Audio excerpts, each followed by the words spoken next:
Friends ध्यान दें, BPSC परीक्षा में इतिहास सेक्शन से 35 प्रश्न आते हैं, जिसमें केवल आधुनिक इतिहास वाला जो खंड है उसी से 27 से 28 प्रश्न आपकी परीक्षा में पूछे जाएंगे इस बार। तो 25 प्रश्न का टारगेट हमने रखा है कि मैं किसी भी हाल में सारे रेफरेंस, घटना चक्र, प्रीवियस ईयर क्वेश्चन सब कुछ केवल 4 एपिसोड के माध्यम से ही कवर कर रहे हैं। तो ये बहुत इम्पोर्टेंट है आपके लिए सुनना। और ध्यान दें कि पिछला 3 एपिसोड हमने कर दिया है, ये चौथा एपिसोड है और लास्ट एपिसोड है आधुनिक इतिहास का। तो इसमें आप बने रहें और जहाँ कहीं भी आपको लगता है कि आपको नोट करने की आवश्यकता है तो ज़रूर अपने नोटबुक में नोट करें और परीक्षा के समय उसका रिवीजन करके आप जाएं। तो इसमें हम बहुत कम ही जो है छोटा ही ये लेक्चर होगा, क्योंकि बहुत कुछ हमने कवर करवा दिया है। अब जो मुझे लग रहा है फाइनल राउंड में जो छूटा हो सकता है और इम्पोर्टेंट हो सकते हैं परीक्षा के हिसाब से, उसको हम कवर कर रहे हैं। तो थोड़ा सा ध्यान दीजिएगा। देखिए, हैदराबाद की स्थापना जो है तुरानियों के द्वारा की गई थी। मैं आधुनिक इतिहास के उत्तरकालीन मुगल सम्राट जो थे वहाँ से इस प्रश्न को अभी कवर कर रहा हूँ। तो मैं टॉपिक का नाम भी आपको बता देता हूँ ताकि आपको रिलेट कर पाएंगे। हैदराबाद की स्थापना जो है तुरानियों के द्वारा और अवध की स्थापना ईरानियों के द्वारा की गई थी। ध्यान दें, ईरान जो आज के समय में फारस के नाम से जाना जाता है, वहाँ का सम्राट था नादिर शाह। उसने 1739 ईस्वी के आसपास जो है दिल्ली पर आक्रमण किया था और उस समय दिल्ली का शासक का नाम आपसे पूछा जा सकता है तो मोहम्मद शाह था। और आप सभी जानते हैं नादिर शाह को जो है ईरान का नेपोलियन कहा जाता है और समुद्रगुप्त को भारत का नेपोलियन कहा जाता है। तो ये फैक्ट आप ध्यान रखें। उसके बाद यह भी ध्यान रखिएगा कि कोहिनूर हीरा जो है वो लेकर चला गया नादिर शाह, और तख्ते ताउस जो शाहजहां के द्वारा बनवाया गया था उसको भी वो वापस लेकर चला गया। तो ये आपकी परीक्षा के पॉइंट ऑफ व्यू से इम्पोर्टेंट था, हमने बता दिया। शाह आलम द्वितीय, जिसका नाम पूछा जा सकता है दूसरा, तो अली गौहर इसका नाम था। और पानीपत का तृतीय युद्ध 1761 में मराठा और अहमद शाह अब्दाली की सेना के बीच में हुआ था, ये आपको पता होगा, ध्यान रखिएगा। फिर भी बहादुर शाह द्वितीय का नाम ही बहादुर शाह जफर था, ये अंतिम मुगल सम्राट था। तो ये इतना ध्यान रखिएगा उत्तर मुगल सम्राट से। उसके बाद हम भारत में यूरोपीय व्यापारी कंपनियों के आगमन से संबंधित जो प्रश्न हमको लगता है अब इम्पोर्टेंट है, लास्ट राउंड में हम उसको बता रहे हैं, ध्यान दीजिएगा। आप सभी जानते हैं कि 1498 में वास्को डी गामा जो है भारत आता है, कालीकट बंदरगाह के पास पहुंचता है। फ्रांसिस्को ड अल्मेडा जो था वो भारत में प्रथम पुर्तगाली वाइसराय था, ये ध्यान रखिएगा। और दूसरा जो था 1509 में अल्फांसो दी अल्बुकर्क था, तो ये भी ध्यान रखना है। और उसके बाद जो है क्रम यदि पूछा जाए तो यह ध्यान रखिएगा कि क्रम जो है इस प्रकार है। सबसे पहले पुर्तगाली, उसके बाद अंग्रेज, उसके बाद डच, उसके बाद डेनिश, उसके बाद फ्रांसीसी, उसके बाद स्वीडिश। यदि व्यापारिक कंपनियों का क्रम पूछा जाए तो बदल जाएगा, पहले पुर्तगाली होगा, फिर डच होगा, फिर अंग्रेज होगा, फिर डेनिश, फिर फ्रांसीसी, फिर स्वीडिश हो जाएगा। तो ये ध्यान रखिएगा। ये था। उसके बाद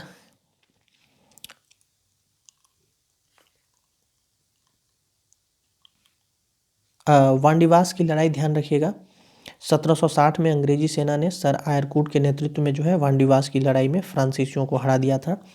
और एक और ध्यान रखिएगा, 1761 में अंग्रेजों ने पांडिचेरी को फ्रांसीसियों से छीन लिया था। तो ये 2 ध्यान रखना है। उसके बाद तीसरा जो टॉपिक है वो है बंगाल पर अंग्रेजों का आधिपत्य। इस टॉपिक से जो इम्पोर्टेंट प्रश्न हमको लग रहे हैं वो हम बता रहे हैं आपको, ध्यान दीजिएगा। मुर्शीद कुली खां ने अपनी राजधानी ढाका से मुर्शिदाबाद स्थानांतरित कर ली थी और इजारेदारी प्रथा को इसने प्रारंभ किया था। ये कृषकों को तकाबी यानी कि अग्रिम ऋण देने का एक योजना था। कालकोठरी की त्रासदी ध्यान रखिएगा, 20 जून 1756 को हुई थी ये घटना। और इस घटना से संबंधित था नवाब सिराजुद्दौला। इसने 20 जून को जो है 146 व्यक्ति को क्या किया कि एक छोटा सा कमरा में बंद कर दिया था, उसमें लगभग 120 आदमी के आसपास मर गया था, केवल 22-23 आदमी ही जिंदा बचा था उसमें से। प्लासी का युद्ध ध्यान रखिएगा, 23 जून 1757 को, और रॉबर्ट क्लाइव एवं बंगाल का जो नवाब था सिराजुद्दौला, उसके बीच जो है प्लासी का ये युद्ध हुआ था, तो ये ध्यान रखिएगा। अ, उसके बाद जो है मीर कासिम ने अपनी राजधानी को मुर्शिदाबाद से मुंगेर स्थानांतरित कर दिया था। हमने बताया आपको कि ढाका से मुर्शिदाबाद राजधानी स्थानांतरित किया था मुर्शिद कुली खान ने, और मुर्शिदाबाद से फिर मुंगेर राजधानी स्थानांतरित किया था मीर कासिम ने। ये प्रश्न बहुत महत्वपूर्ण है, कई बार पूछे गए हैं। बक्सर का युद्ध पता है 1764 में हुआ था अंग्रेज और मीर कासिम के बीच। इसमें अवध का नवाब जो था वो शुजाउद्दौला था, और मुगल सम्राट जो है शाह आलम द्वितीय था, इसके बीच हुआ था। और अंग्रेज का जो सेनापति था वो इस समय हेक्टर मुनरो था। इसका नाम आप ध्यान रखिएगा, यानी मीर कासिम, अवध का नवाब शुजाउद्दौला और मुगल शासक सम्राट शाह आलम द्वितीय, इस तीनों की एक सेना थी, और अंग्रेज जिसका नेतृत्व हेक्टर मुनरो कर रहा था, इसकी एक सेना थी, लेकिन इसमें भी अंग्रेज ही विजय हो गया था। अब हम अंग्रेज के मैसूर संबंध पर यानी कि अगले टॉपिक पर ले चलते हैं। ध्यान दीजिएगा कि इसमें प्रथम आंग्ल मैसूर युद्ध, द्वितीय, तृतीय और चतुर्थ आंग्ल मैसूर युद्ध इम्पोर्टेंट है। प्रथम आंग्ल मैसूर युद्ध 1767 से 69, द्वितीय 1780 से 84, तृतीय 90 से 92 और चतुर्थ आंग्ल मैसूर युद्ध 1799 में हुआ था। ध्यान दीजिएगा द्वितीय आंग्ल मैसूर युद्ध में जो है हैदर अली मारा गया था, और अंतिम यानी चतुर्थ आंग्ल मैसूर युद्ध में जो है टीपू सुल्तान मारा गया था। इसमें इतना ही था। श्रीरंगपट्टनम आप सभी जानते हैं, जैकोबिन क्लब का ये सदस्य बन गया था। श्रीरंगपट्टनम में एक स्वतंत्रता के वृक्ष लगवाया था। इसमें इतना ही इम्पोर्टेंट था। अब हम सिख और अंग्रेज पर आपको ले चलते हैं अगले टॉपिक पर। ध्यान दीजिएगा इसकी जो स्थापना की गई थी गुरु नानक के द्वारा की गई थी। ये प्रथम गुरु थे, और इसमें 3-4 पॉइंट इंपॉर्टेंट है केवल सिख से जो आपको ध्यान रखना है। जैसे गुरुमुखी लिपि है, इसका शुभारंभ जो है गुरु अंगद ने किया था, और ध्यान रखिएगा। और जो है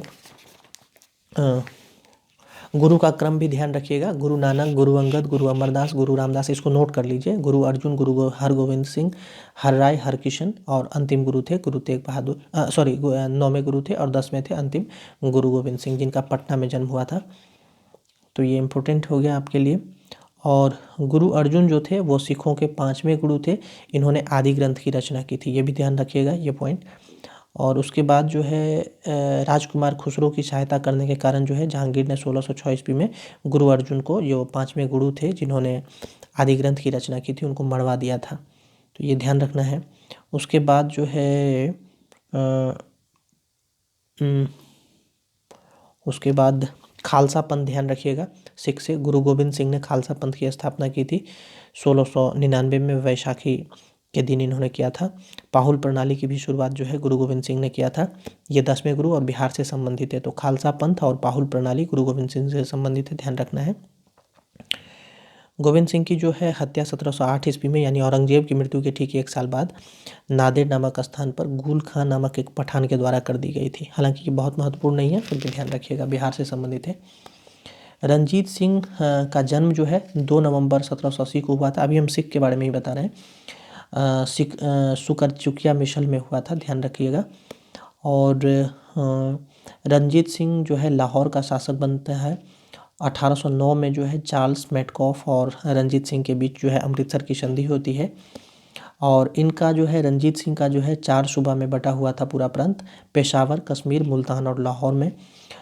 यह भी ध्यान रखिएगा कि रंजीत सिंह की मृत्यु जो है 1839 ईस्वी में हो गई, और अंतिम जो है मतलब सिखों के जो अंतिम राजा थे वो राजा दिलीप सिंह थे।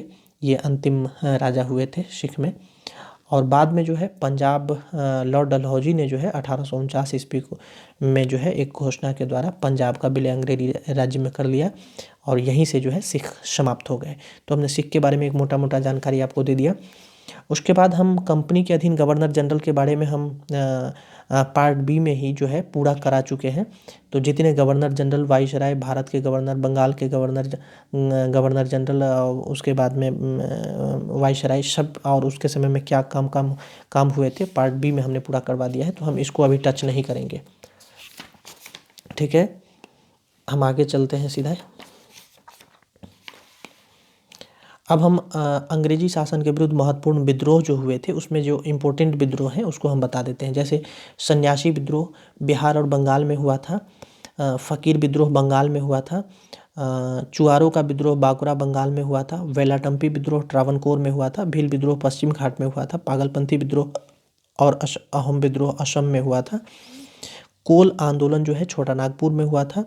और फराइजी आंदोलन जो है हाजी शरीयतुल्लाह के द्वारा बंगाल में हुआ था। नील विद्रोह बंगाल बिहार दोनों में हुआ था। तिरुत सिंह इसके नेतृत्व करता थे। संताल विद्रोह बंगाल में हुआ था। और मुंडा विद्रोह जो है बिहार में हुआ था, बिरसा मुंडा के द्वारा। ये चूँकि उस समय तात्कालिक झारखंड भी बिहार में ही शामिल था।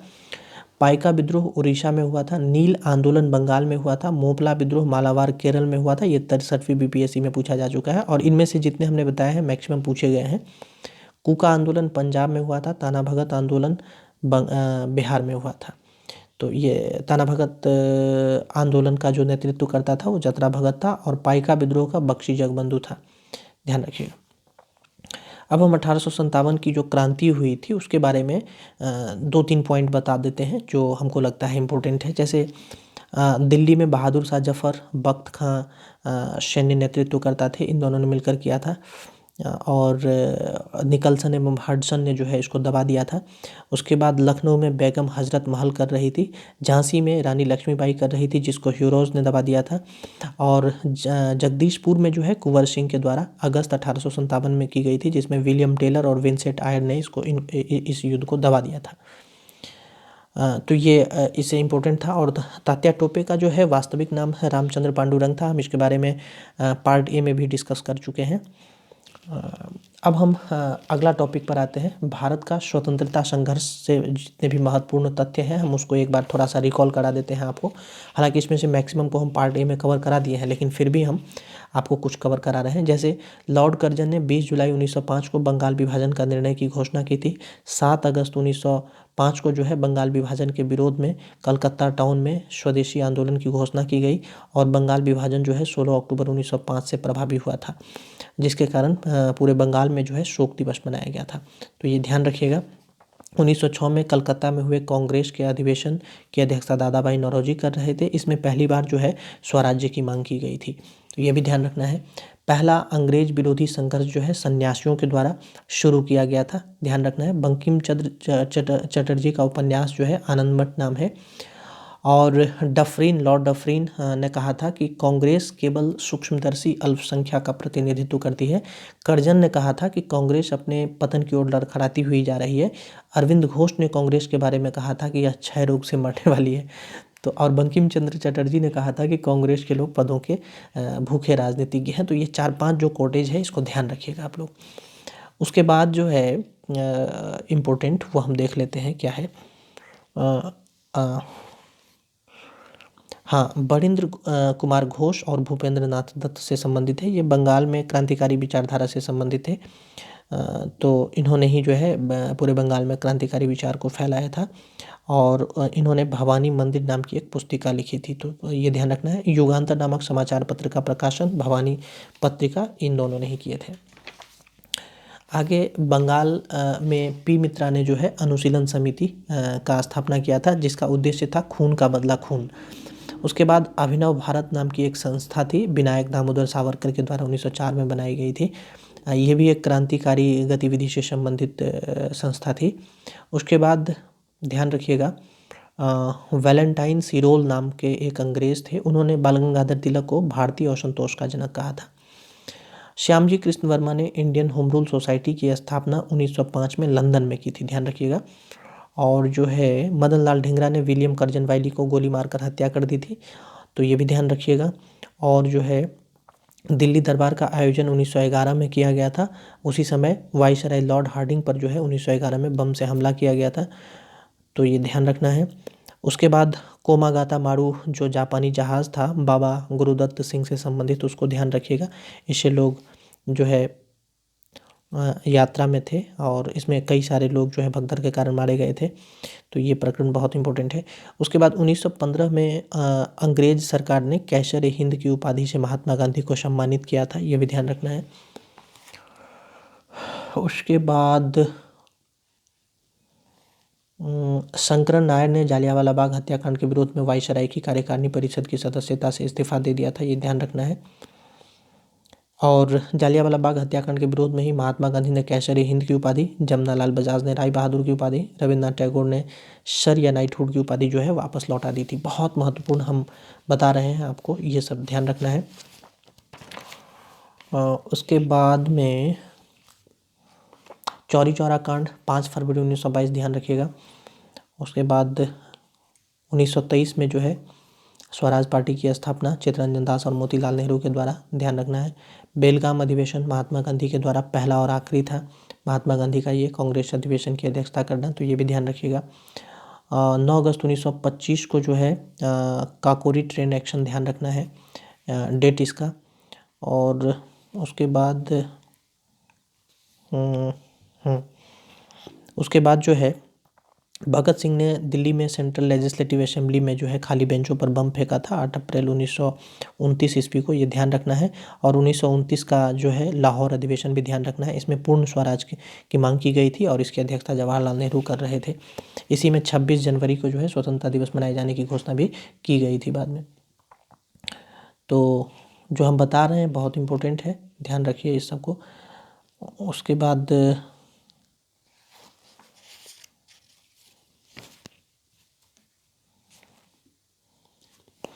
सुभाष चंद्र बोस का जन्म जो है 23 जनवरी 1897 को हुआ था कटक उड़ीसा में, ध्यान रखिएगा। जवाहरलाल नेहरू के नेतृत्व में अंतरिम सरकार का गठन का तिथि ध्यान रखना है, 2 सितंबर 1946 को हुआ था ये। उसके बाद स्वतंत्रता प्राप्ति के समय कांग्रेस के अध्यक्ष जे.वी. कृपलानी थे और ब्रिटेन के प्रधानमंत्री क्लेमेंट एटली थे लेबर पार्टी से, ध्यान रखना है। मैं देश की बालू से ही कांग्रेस से भी बड़ा आंदोलन खड़ा कर दूंगा, ये महात्मा गांधी जी ने कहा था। उसके बाद भारत भारतीयों के लिए है, यह नारा आर्य समाज ने दिया था। अखिल भारतीय किसान सभा की स्थापना लखनऊ में हुई थी। स्वामी विवेकानंद ने 1893 में शिकागो में विश्व धर्म सम्मेलन में जो है भाग लिया था अथवा उसको संबोधित किया था। उसके बाद सबसे कम उम्र में फांसी की सजा पाने वाला क्रांतिकारी कौन था? खुदीराम बोस था। भारतीय पुनर्जागरण का पिता किसको कहा जाता है? तो राजा राममोहन राय को कहा जाता है। उसके बाद अर्धनग्न फकीर महात्मा गांधी को कहा गया था चर्चिल के द्वारा।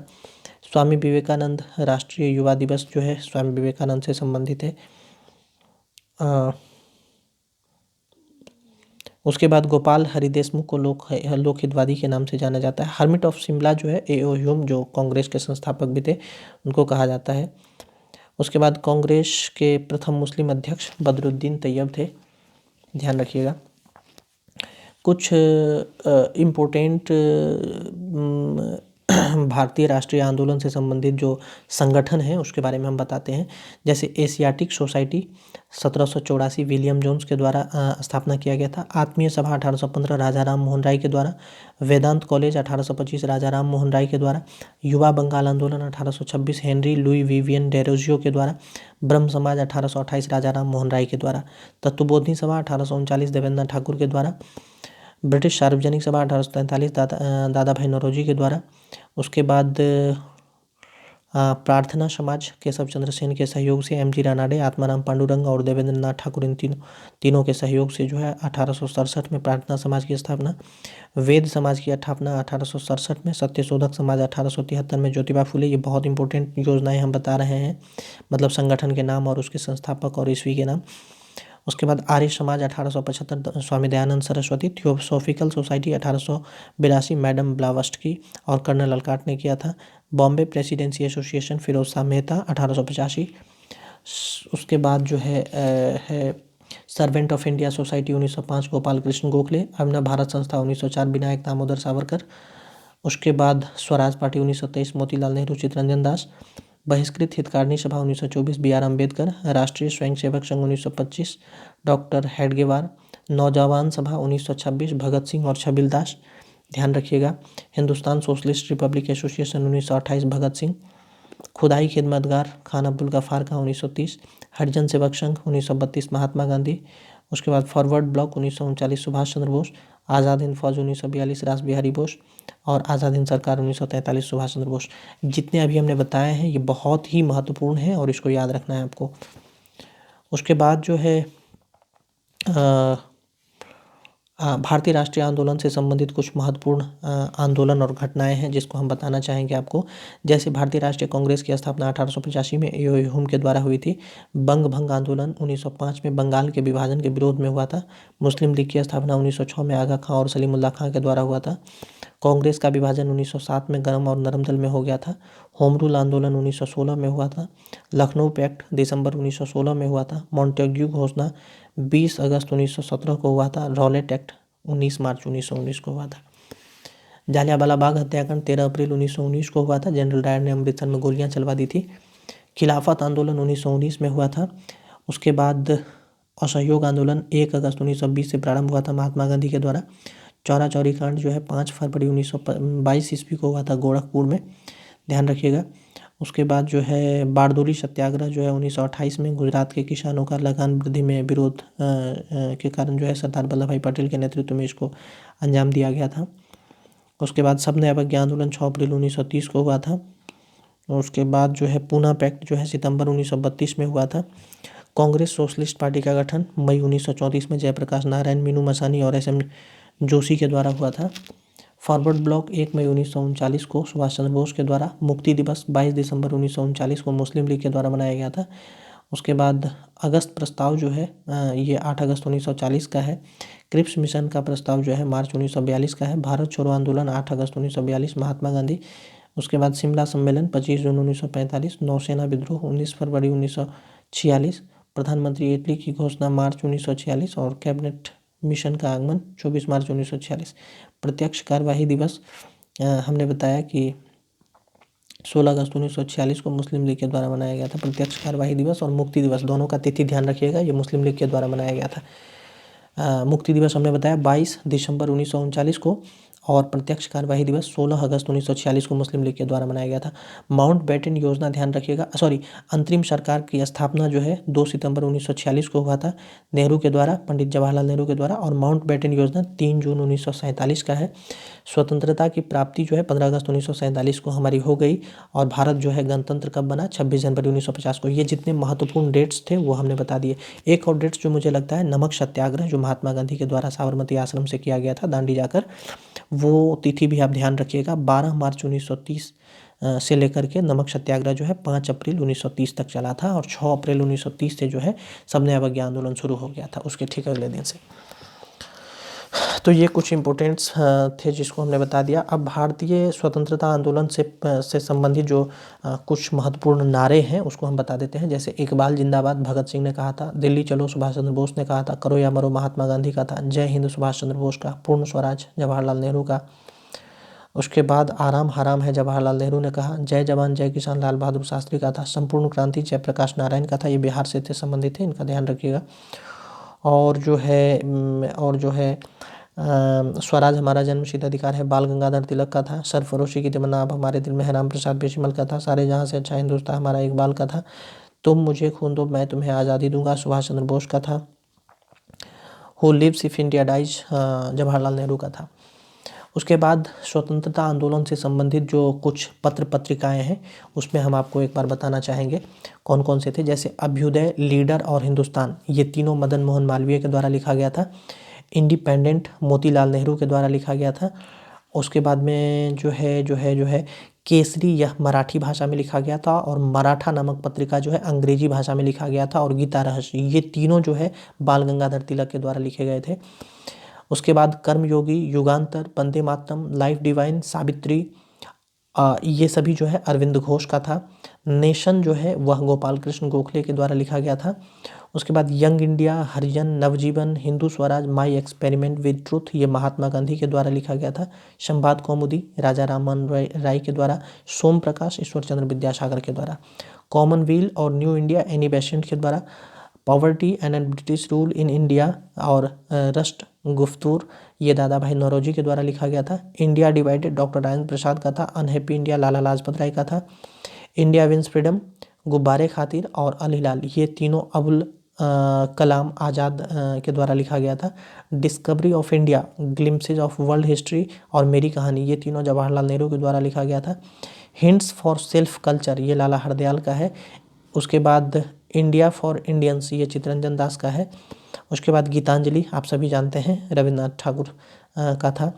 उसके बाद जो है सत्यार्थ प्रकाश, ये अंतिम है। सॉरी, सत्यार्थ प्रकाश और इंडियन स्ट्रगल, सत्यार्थ प्रकाश है दयानंद सरस्वती का और इंडियन स्ट्रगल सुभाष चंद्र बोस का, ये अंतिम है। तो इतना इम्पोर्टेंट था, आपको देख लेना है।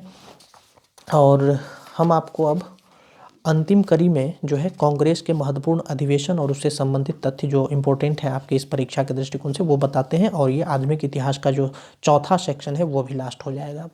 ठीक है, यदि आप इस सभी एपिसोड, चारों एपिसोड को ठीक से देख लेंगे तो आधुनिक इतिहास में मेरा दावा है कि 25 प्रश्न आप आराम से कर लेंगे, कोई दिक्कत नहीं होगी।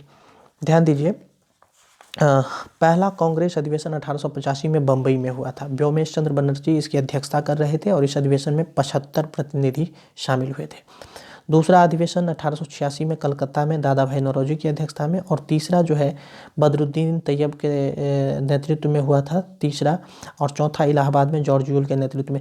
प्रथम, द्वितीय, तृतीय और चतुर्थ बहुत महत्वपूर्ण है, क्योंकि कई बार मिलान के लिए भी आपको दिया जा सकता है ये। और इससे रिलेटेड जो कुछ विशेषताएं हैं, जैसे पहला अधिवेशन में व्योमेश चंद्र बनर्जी थे, दूसरे अधिवेशन में दादा भाई नौरोजी जो गैर हिंदू थे, तीसरे अधिवेशन में जो है मतलब प्रथम पारसी थे, तीसरे अधिवेशन में बदरुद्दीन तैयब जो प्रथम मुस्लिम अध्यक्ष थे, और चौथे में प्रथम अंग्रेज अध्यक्ष थे। तो ये चारों इस कारण भी इम्पोर्टेंट है, आपको ध्यान रखना है। उसके बाद जो है लगातार याद रखने की आवश्यकता नहीं है, 1896 का 12वां कलकत्ता अधिवेशन ध्यान रखना है। इसकी अध्यक्षता रहीमतुल्लाह सयानी कर रहे थे। क्यों ये इम्पोर्टेंट है? क्योंकि पहली बार वंदे मातरम इसमें गाया गया था। तो 12वां कांग्रेस का अधिवेशन 1896 कलकत्ता में जो हुआ था, जिसकी अध्यक्षता रहीमतुल्लाह सयानी ने किया था, इसी में पहली बार वंदे मातरम गाया गया था, इसलिए इम्पोर्टेंट है। 1906 का कलकत्ता अधिवेशन जो 22वां अधिवेशन था, इसकी अध्यक्षता दादा भाई नौरोजी कर रहे थे। पहली बार इसमें स्वराज शब्द का प्रयोग किया गया था। सूरत अधिवेशन 1907 का, इसकी अध्यक्षता डॉक्टर रास बिहारी घोष ने किया था। कांग्रेस का प्रथम विभाजन इसमें हो गया, तो ये ध्यान रखना है। ठीक है, उसके बाद 1911 का कलकत्ता अधिवेशन, इसकी अध्यक्षता पंडित बिशन नारायण धर कर रहे थे। पहली बार इसमें जनगण मन गाया गया था।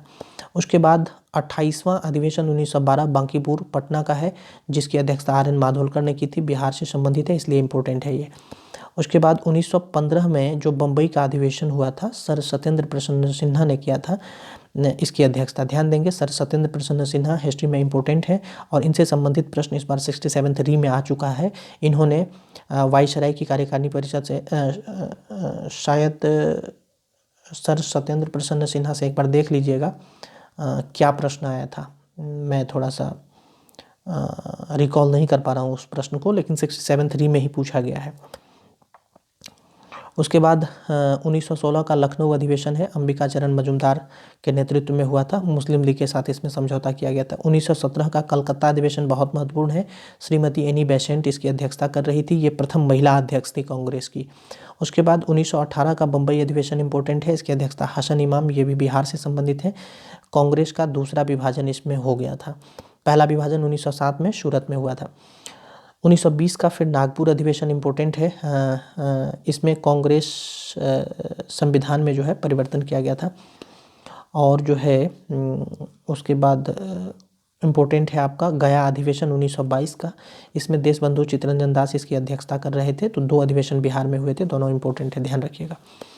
उसके बाद 1924 का बेलगाम अधिवेशन, इसकी अध्यक्षता महात्मा गांधी ने की थी, ये इसलिए इम्पोर्टेंट है अपने आप में।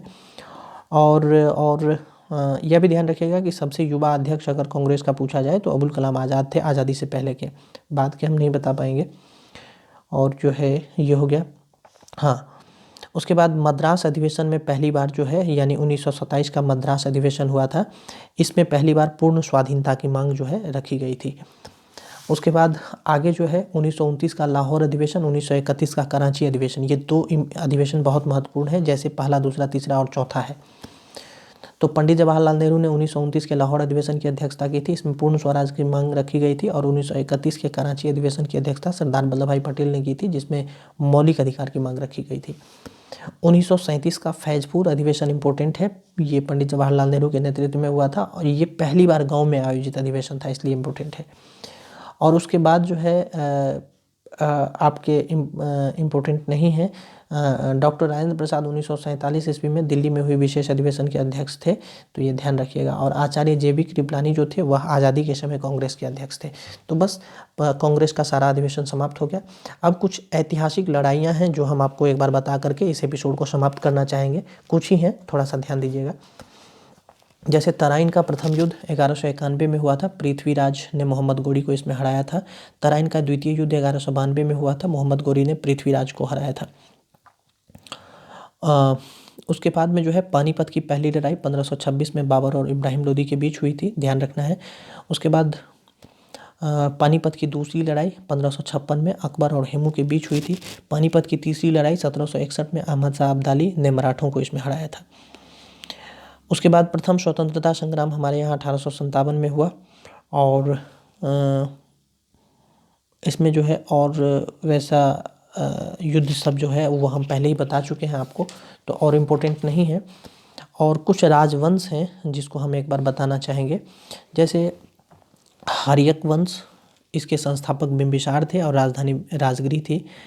शिशुनाग वंश, इसके संस्थापक शिशुनाग थे, इसकी राजधानी वैशाली थी।